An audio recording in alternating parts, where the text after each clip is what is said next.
کردی بابا؟ تکلیف منو مشخص کن. چه خبره؟ حواس منو پرت نکن دیگه. یه ساعت دارم فکر میکنم. دیروز با یکی از بچه‌ها قرار گذاشته بودم. قرارم یادم رفته. نمیدونم ساعت 11 با یک نفر قرار داشتم یا ساعت 1 با 11 نفر قرار داشتم یا 11 نفری قرار بود بریم یه نفر رو ببینیم اونجا. یا اون یه نفر ساعت 1 قرار بود بیاد بشه 11 نفر ما بودیم. اونا یه نفر بودن. ساعت 11 بود. یه 11 بود یه دونم 1 بود. حالا نمیدونم ساعت 1 بود که باید 11 نفر می‌دیدم یا 11. آه نکردی ما را. ای فرشید. آقا فرشید درد می‌کنه. گوش کن بهت چی میگم بهت. من بهت میگم بپر تو استخر خالی. میپری مستر تو استخر خالی.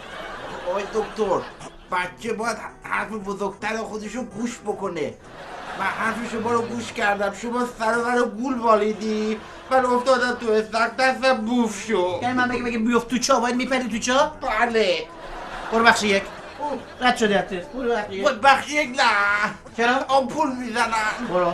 آمپوله. جهانگیر صدا میکنم. جهانگیر. نه من میرم خودم میرم. خدا.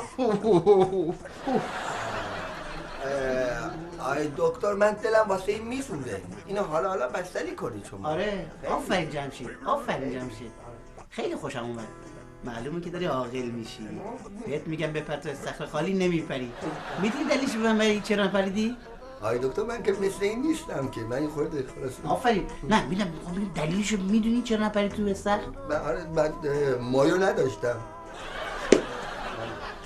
جهانگیر برو بخش یک. نه من گفتم برو بخش یک. من خورده بودم. برو بخش یک.